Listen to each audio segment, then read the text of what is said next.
Welcome to Break Forth Fully Alive. We are Elsa and Arlen Salty, your hosts and the directors and founders of Break Forth Ministries. We can all use a little inspiration in our day, and that's why Break Forth Fully Alive is here for you.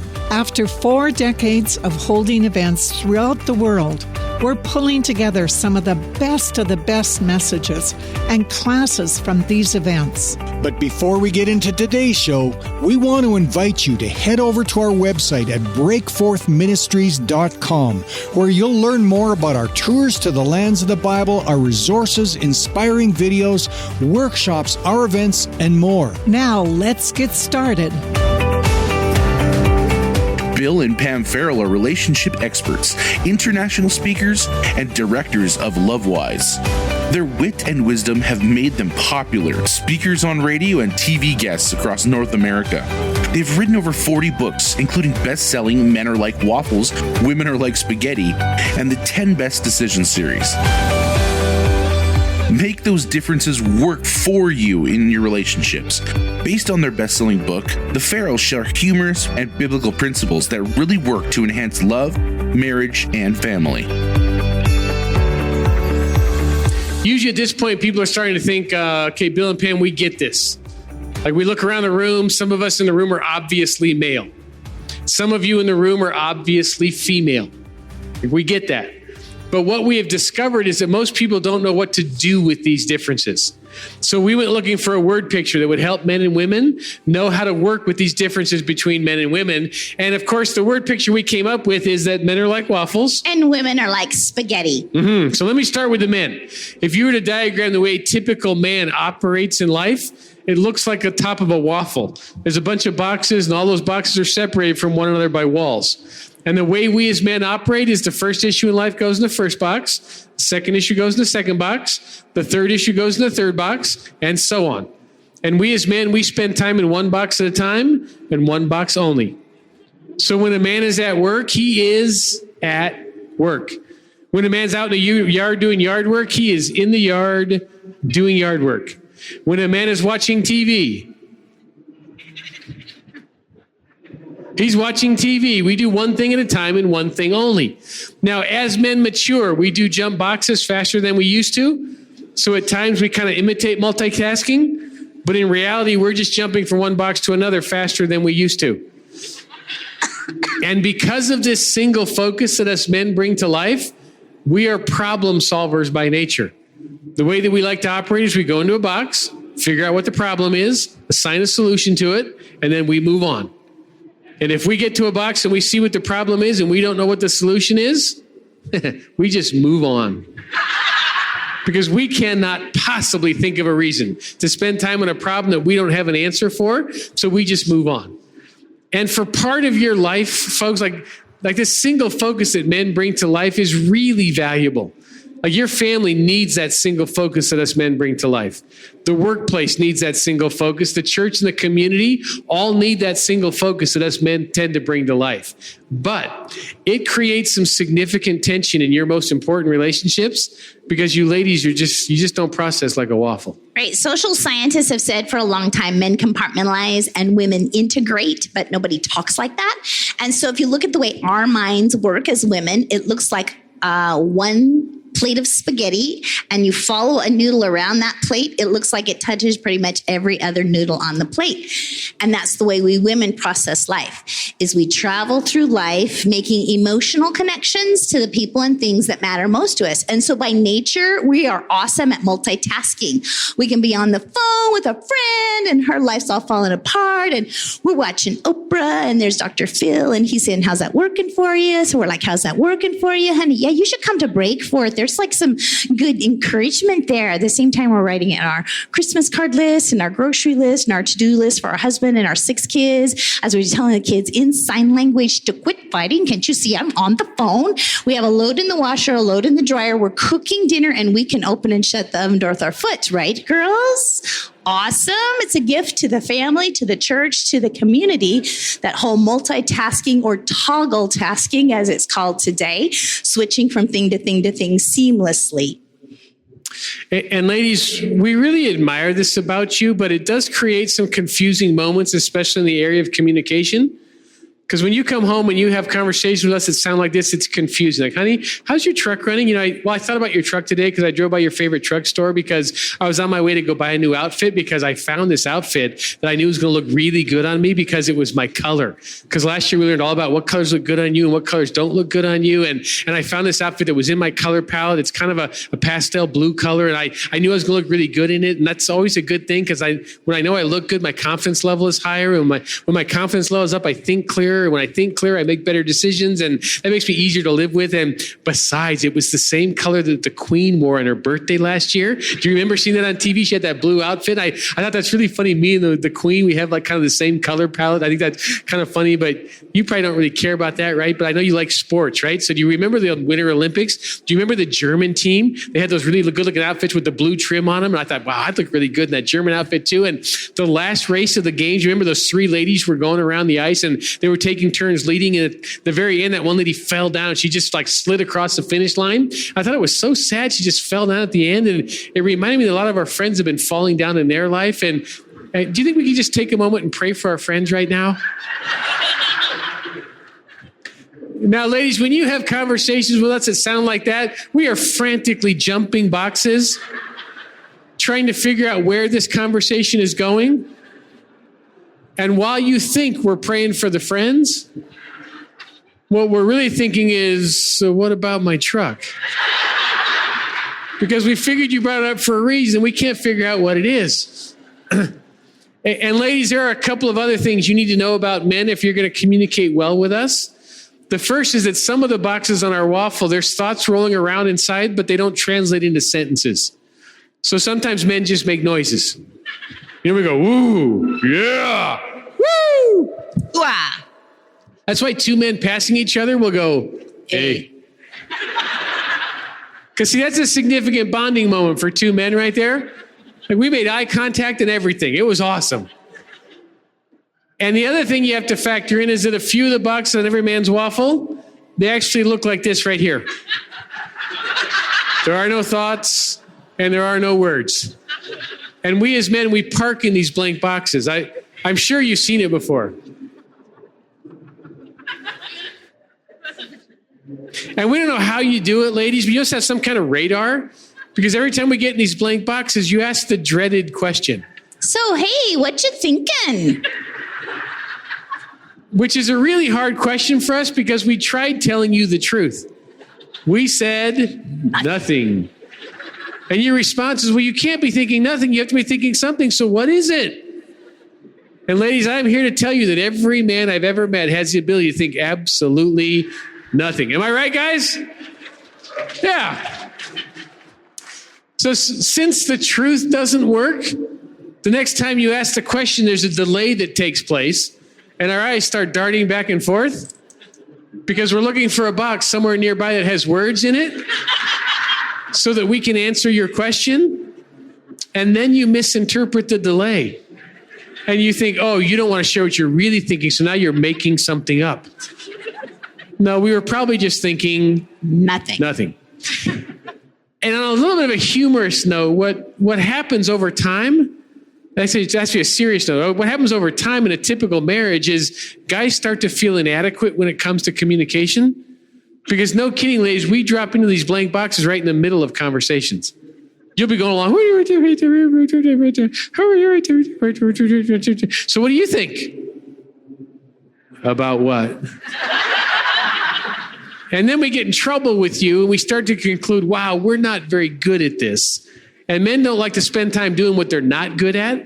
And so we stop working on this communication area, go do things we are good at, and we don't develop to our potential in this arena.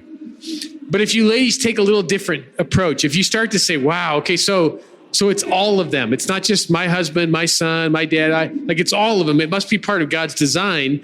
And you just make room in the relationship for these. We will pass through the blank box and start talking again when we get on the other side. When you start to accept that as part of normal interaction, we start to change our opinion about you. And we start to think things like, most of the women I've ever met, they don't get it. But this one, she gets it. And if we ever reach that conclusion about you, we find you easy to spend time with, and we're convinced we can succeed with you in our lives. Men are like waffles, women like spaghetti. In our book, we talk about 10 differences and how to gain unity and make those differences work for you in your relationship. We'll hit a few of them to this afternoon. And we've noticed that there is an assumption that couples live with that's not really true. The assumption is all of our conversations are going to work for both of us at the same time. And the reason why we tend to have that conclusion is that is kind of how it works in dating. Like when you're dating, you kind of go to a whole new level and you work really hard to impress one another. And so you have lots and lots of conversations that are good for both of you at the same time. In a long-term relationship, it's different. And let me illustrate with our relationship kind of how it is normally in a long-term relationship. There are some conversations in our home that I've noticed, Pam, are really good for you. When we're done with those conversations, she is ready for action. Things are clarified, and it's just been a great experience for her. There's other conversations in our home that work really well for me. And when we're done with those conversations, I've got clarity and I'm ready for action. And then there's some conversations that work for both of us at the same time.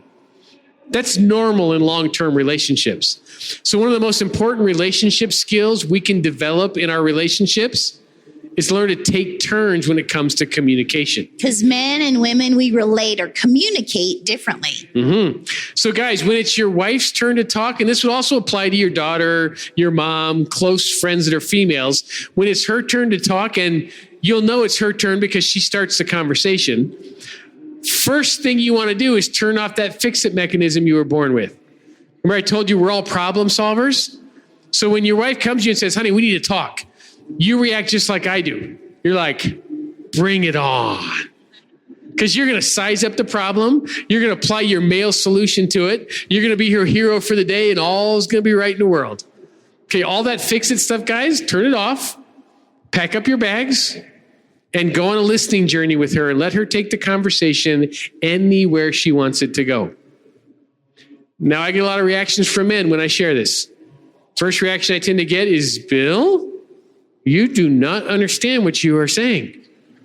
Because if I give her permission to talk like that, she will never stop talking. Now, it's not true. You might not have seen it recently, but she will finish and you'll know she's done because she will say something like, and she might even say something to you that sounds like, oh, you understand me like nobody else. Now, I happen to know that's not true, but I really like this look right here, so I just go with it. Right?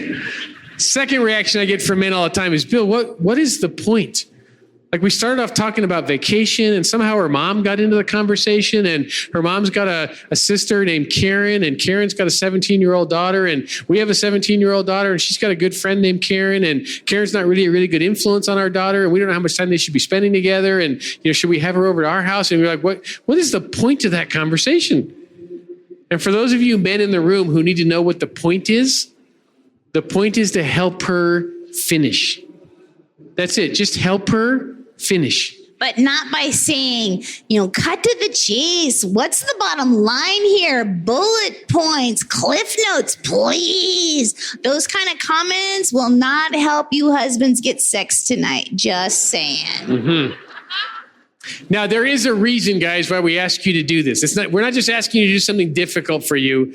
The reason why this is important is the way God wired women is if a woman thinks you are important, she has an internal drive to connect her life to you because it's one of the primary ways that women build trust in relationships. That when a woman can get enough of her life connected to you, it's like there's a switch that turns on and you become a trustworthy person in her life. And if you're patient with this, you'll actually see it happen. That as you're talking, there'll be this little transformation moment where she kind of goes, whoa, I'd kind of forgotten that in the press of our life, but you're a pretty good looking guy, look at you. Wow. And then your voice gets really smooth in her ears and all the dumb things you used to say suddenly turn into wisdom. And the reason why that happens is that trust has been reestablished. And we as men, we get impatient with the process because it's not how we build trust with one another. And if you want to keep trust high in your relationship, you want to give her the opportunity to keep connecting her life to you, because the more of her life she gets connected to you, the more trustworthy she sees you and the more willing she is to be vulnerable and open with you. Well, the third reaction I get from men is, okay, Bill, I get that, but that is just too hard. And as men, we do legitimately struggle with this because, again, it's not how we as men tend to operate. Like, sir, what's your first name? Right here in the block. What's your first name? Brett. It's good to meet you, Brett. Now, it's not likely I'm going to walk up to you anytime today and say, Brett, I want to hear all about your week. Like, I want to hear everything that you did, what you're afraid of, and how you felt and all that. Right? Yeah, we're not going there, right? Yeah, like Brett's like, he's got his arms, he's like, we are not going. Now, I might say, Brett, did you have a good week? Sure, he's doing great. You're right from his mouth, right there. Okay, like, it's just not how guys operate. And so when we get in a relationship with a female, suddenly we develop trust very differently in that relationship. And so, guys, to help you with your motivation, imagine that everything you love in life ends early. Imagine every time you watch a sporting event, 5 minutes before it's over, TV goes off, you never know the final score. Every time you sit down to eat a meal, halfway through, the meal gets cleared off the table. You never get to finish the meal. Every project you start, whether at home or at work, 3/4 of the way through, you have to abandon the project and never get it finished. And for those of you guys who are married, every romantic sexual encounter with your wife ends early. Now, if you can feel the tension of all that, you'll start to feel the tension she senses when she can't finish conversations with you. So guys, when it's her turn to talk, just turn off that fix-it mechanism, pack up your bags, go on a listening journey with her, and be amazed as she falls in love with you over and over again. So if the gift that guys give is to pack up their listening bags and go on a journey with us, what's the gift that we women can give to the guys in our world? We can give the gift of staying in the box. We women have more words per day than the average male, so we can basically just out-talk them. And because of that, sometimes we sell men short just because they don't respond to life like we do. Like this cartoon that I saw, and there was a niece, and she came up to her uncle, and she is just like, oh, uncle, everything you did just totally changed my life. And he took out a business card and he handed it to her. He's like, you can take this down to the petroleum store. They'll give you 10% off of your gasoline. And the wife saw the whole interaction and she's like, okay, our niece was pouring out her heart and you handed her a business card. Have you no feelings? And he said, I have feelings. I was afraid she was going to hug me. I was scared it was going to go on. And I was happy when it was over. I have feelings. Guys really do have feelings. I raised 3 sons, and one of those sons on homecoming game, his senior year, starting quarterback, they lost the game. But the next night, they went to the homecoming dance, and the girl he was dating left in the middle of the dance with another guy and didn't say where she was going and took the car keys to Brock's car with her. Yeah, he had some feelings about that, right? Men really do have feelings. They're just slower to reveal themselves to us. And so the number one thing that I get asked is, how do I get my husband, my son, my dad, the male that's significant in my life to open up to me? And one woman put it this way. She's like, she was engaged, and she said, I really think that my fiance is such a good moral guy, and he is so good looking, and he is such a great leader, but I'm kind of afraid. And I'm like, why are you afraid? And she said, well, I think something's wrong with him, like it's broken. I think in university they called it emotionally shallow.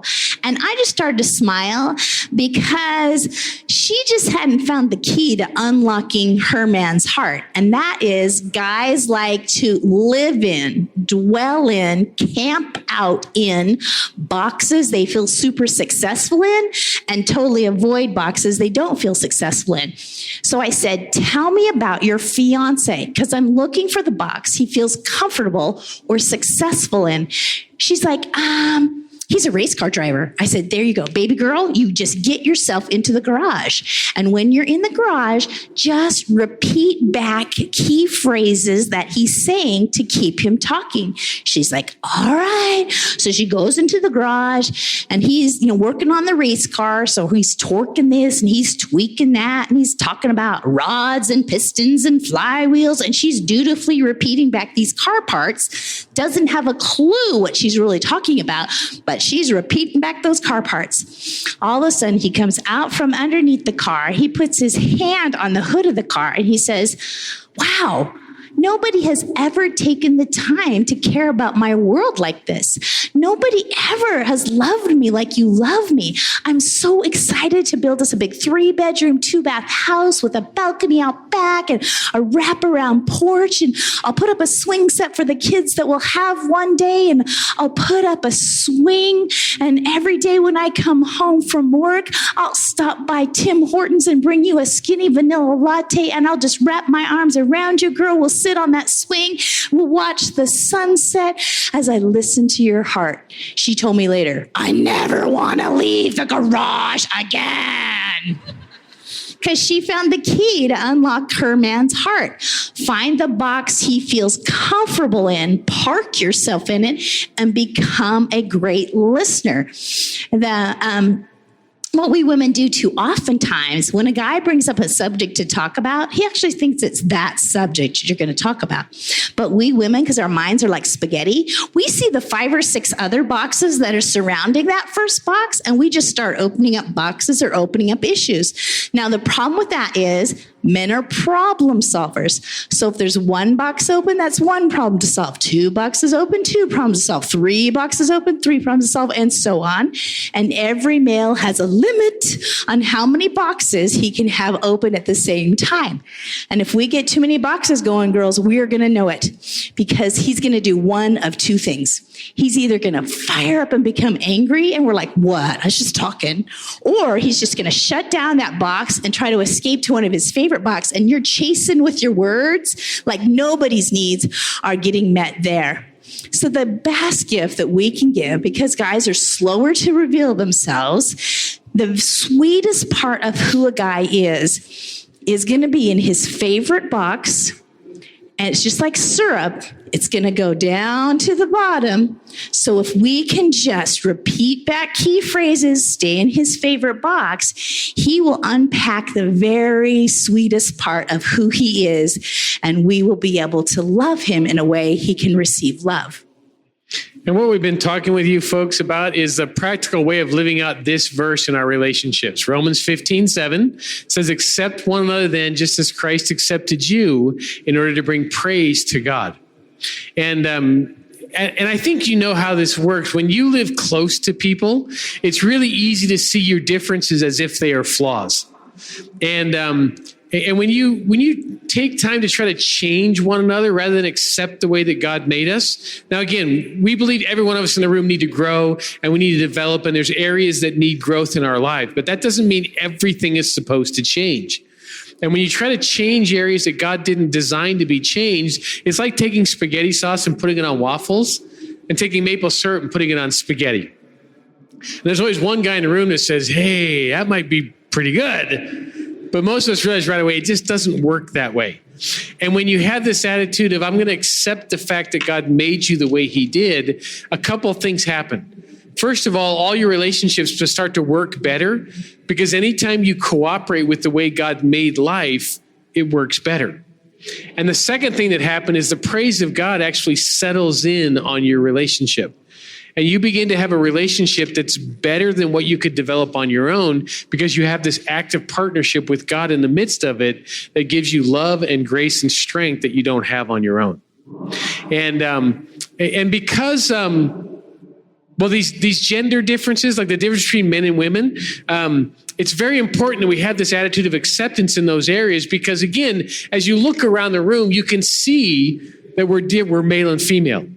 Those differences actually go below the skin. XX, XY. It's science. Like there are physical differences that you cannot see that profoundly impact the way you process information in life and interact with one another. For instance, I don't know if you knew, but when a man solves a problem, he uses one side of his brain. And he stays on that side of his brain. It might be the right side or the left side, but whatever side we start on, we stay on that side till the problem's been solved. You ladies, when you focus on that same problem, you use both sides of your brain at the same time. The reason for that is all of you ladies in the room have more physical connections between the two sides of your brain than us men do. And when us men were in the womb, there was a testosterone bath that took place. It severed some of the connections between the two sides of the brain and sent a signal out for other connections not to develop. Now, usually at this point, there's some female in the room that wants to blurt out, "See, I knew they were handicapped." I just want to point out that as men, we figured out how to simplify the process because studies do show that men and women solve problems equally well. We just do it differently, and men do it in a simpler fashion. And do you want to do the other? Never mind. Our favorite physical difference that impacts. Did you want to do the maze thing?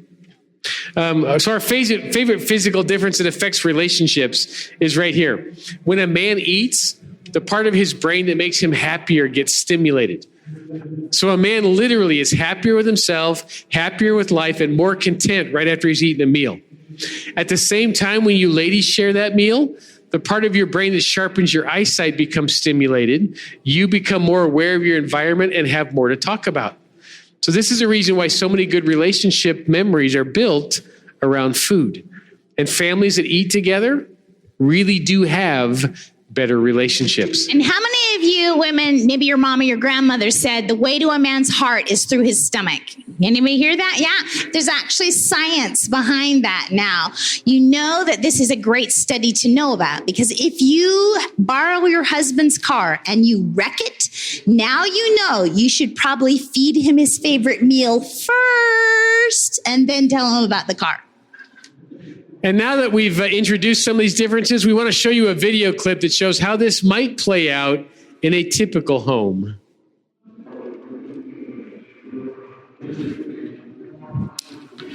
The question was, are all these rooms going to be painted pink or just this one here? That's what he agreed to without realizing. So, Pam? And so it pays to be a good listener. And we know that one of the ways to bridge these differences is to become a great listener because the Bible talks about the priority of listening. So James 1:19 says, "My dear brothers, take note of this. Everyone should be quick to listen, slow to speak, and slow to become angry." There's 4 simple steps to becoming a great listener. And the first one is that repeat key phrases that I just mentioned about the girl in the garage. But you can try it. You can go over to the bookstore and as you're just chatting with people, you can say, "How you doing?" And they're probably going to say, "Fine," because that's what we're trained to do. But instead of saying, "Yeah, me too," and just walking away, stop and repeat. "Oh, you're feeling fine?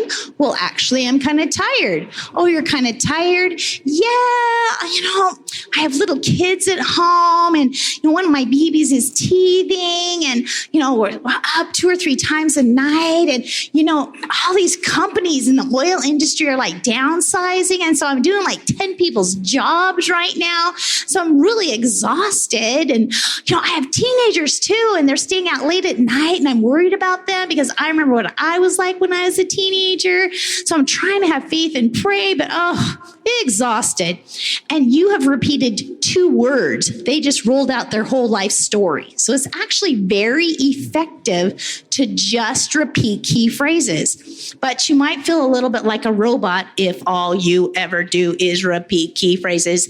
So the second thing you want to do is rephrase and say, "What I hear you saying is, and put the conversation in your own words. And then regroup and give them a chance to clarify by saying, am I tracking with you? Am I even in the ballpark of what you're trying to communicate? And give them a chance to clarify. And the more volatile, the more sensitive a topic is, the more important it is that you do steps 2 and 3. And right here at step 3, we all have a tendency to kind of hijack conversations right here.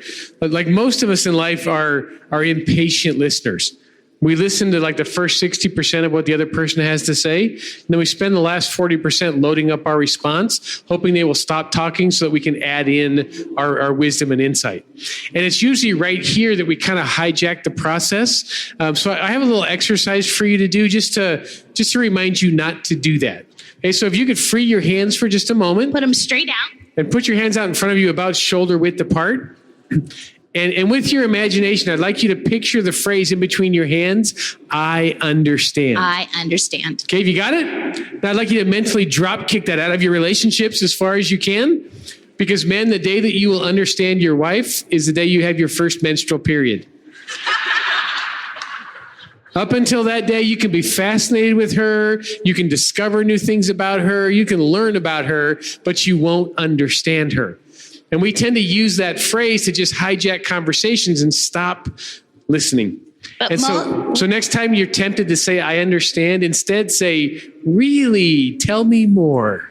The fourth and most important is reconnect. The person you love is going to be sharing a story, and somewhere in their story is an emotion. And so what you want to ask yourself is, have I ever felt like that?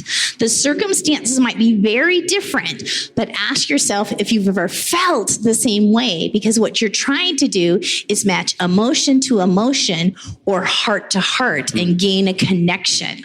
Now, don't get discouraged at this point right here. Most of the time when you say, okay, is it like this? And then you share a story from your life and talk about how it affected you, most of the time the other person will look at you and say, no, it's not really like that. But don't get discouraged, because this kind of communication right here, it's a lot like baseball. In baseball, somebody who misses the ball 2/3 of the time, we call him a great hitter. And all you need right here is about a 10% success rate that will develop a connection between you that's so strong, nothing in life can get between you. It's like super glue. And Pam and I discovered the importance of this in our life one day. I came home from work and I said, Pam, I've been thinking, and I just really believe you're too busy right now. And I have a choice. I can repeat a key phrase or I can react.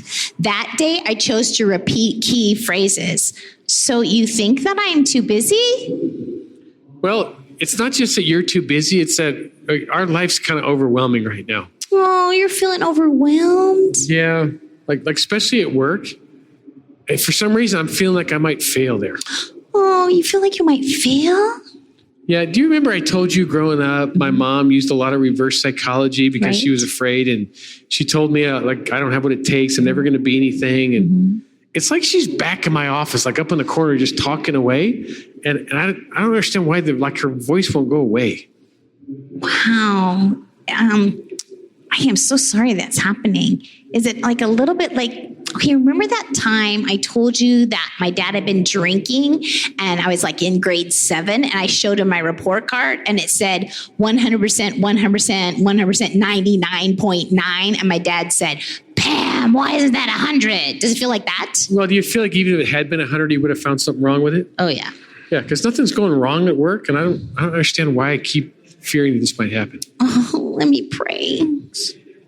That was a very real day for Pam and I when we recognized that part of our connection to each other is our common faith in Jesus.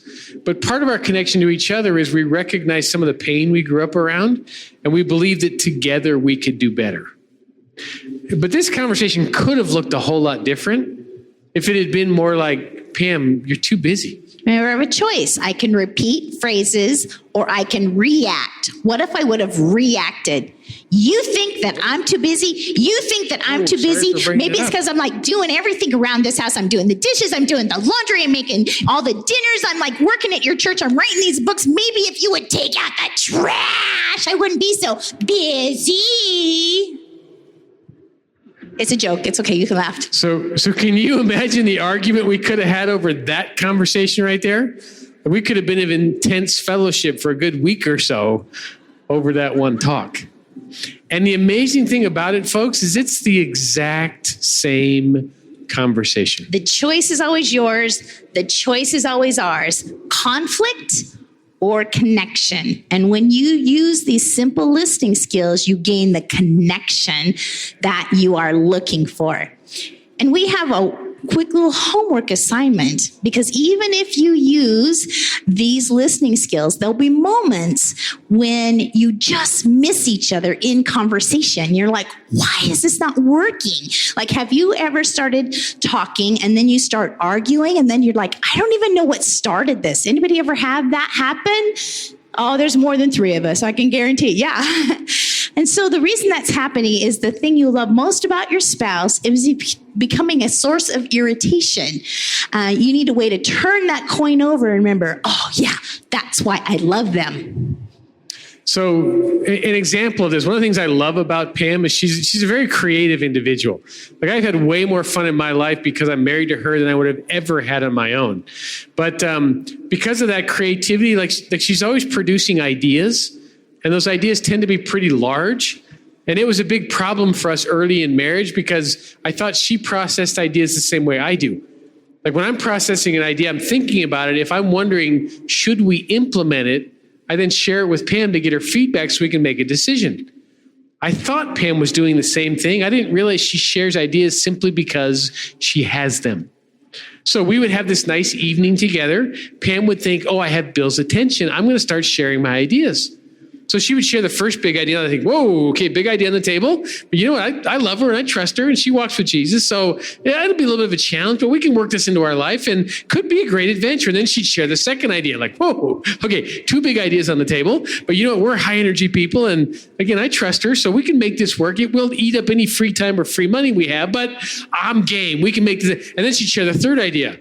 And I would think, how in the world does she think we can do all 3 of these ideas?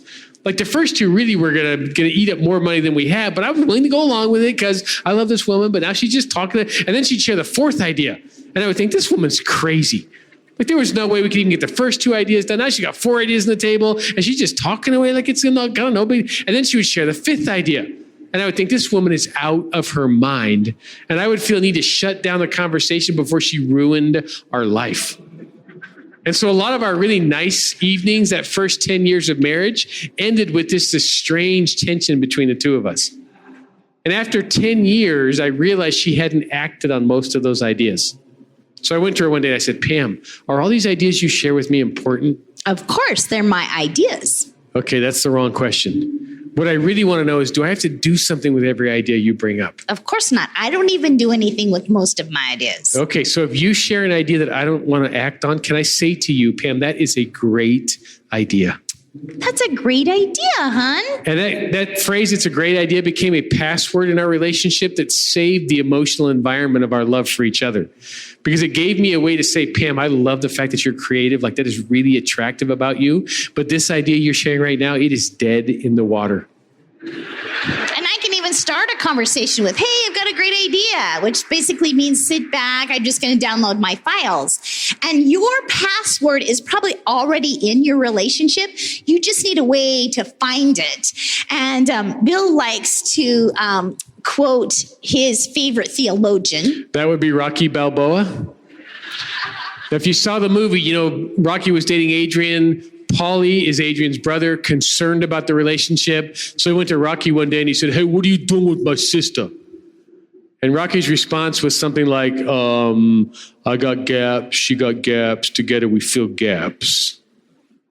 Which is pretty good relationship advice, folks, because all of us in the room have Gaps. And God puts us in relationship with other people to help fill gaps. So he's a little bit smarter than he sounds. And so the Rocky movie was a good memory in our life. But you have to know something about me as a newlywed. I was a little bit of a drama queen because I'm the daughter of an alcoholic. Okay, big old drama queen, owned a tiara drama queen.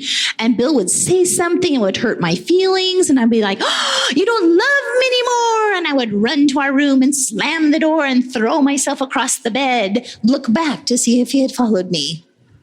Any of you guys get training on what you're supposed to do at moments like this? Yeah, one guy in Florida said, run, Forrest, run.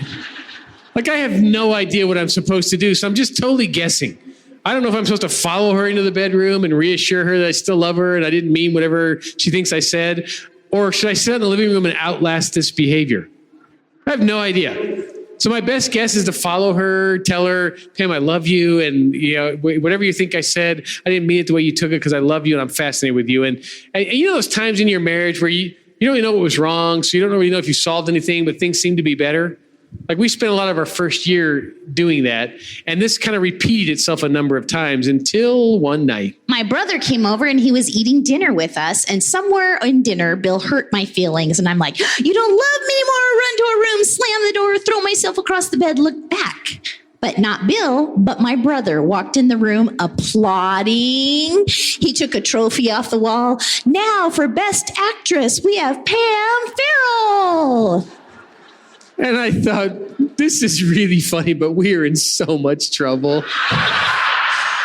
But instead of getting mad, I started laughing. I'm like, oh, my brother so knows me. I totally can't pull this with him around. I just started laughing. And Bill's like, humor helps. Tied to a good memory. Humor helps. So you remember when Rocky was trying to get Adrian's attention? She was working in a pet store. And he would come to the pet store every day with the same dumb joke. Yo, Adrian, you know what you get when you tap a turtle on the back? You get shell shock. Get it? Shell shock. So the next time, Bill hurt my feelings. You don't love me anymore. Run to our room, slam the door, throw myself across the bed, look back. In walks Bill. Yo, Pam, you know what you get when you tap a turtle on the back? You get shell shock. Get it? It's like a really bad imitation. It's like a stupid joke. Totally still works to this day. We can be in a heated argument and either of us can go, yo, or start tapping the turtle. And that password, it helps us like in any situation. During the tech issues, you probably didn't see it, but Bill's just tapping the turtle. It'll be okay, Pam. And, if you're at a party and you want to leave, but you can't use words, just tap the turtle. Yeah, the password is just a really great way to regroup.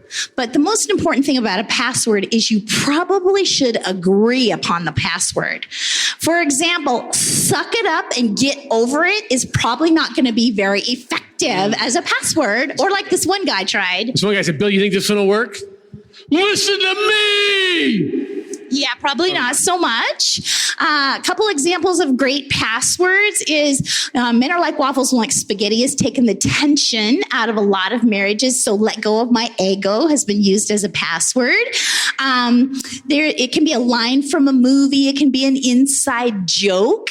One of our friends, they were headed for divorce court. I mean, they were just in conflict, but they swung by Bill's office and he shared this concept with them. And they both liked the whole Roadrunner Coyote cartoon. And he's a very strong CFO Wall Street guy. And she's this delicate little artist of a flower. And so he mowed her down like all the time emotionally. But they liked the whole Roadrunner cartoon. And so beep, beep worked for them as a password because it basically meant back off, buddy. And so it helped them regroup with a little bit of humor. Our favorite has to be probably this newlywed couple. They're like, oh, we have a password. And then we said, what is it? They said, well, in our most pathetic voice, in the middle of any argument, we just hold hands and we say, you're my best friend. So that's your dinner time assignment. Is the best way to find a password is to just share happy memories in your relationship? What were days that made you laugh or smile? What's that inside joke that you might already have in your relationship? I'm going to have Bill pray, because men are like waffles and like spaghetti, but viva the differences. Father, thank you so much for your creative plan. Thank you for making us male and female.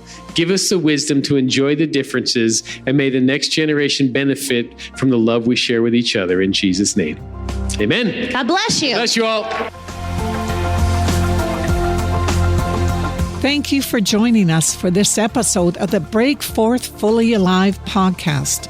We pray you were richly blessed. But before we leave you, we want to remind you again to head over to our website at breakforthministries.com, where you'll learn more about our tours to the lands of the Bible, our resources, inspiring videos, workshops, our online and in-person events, and more. Until next time, may you become fully alive in the love of God.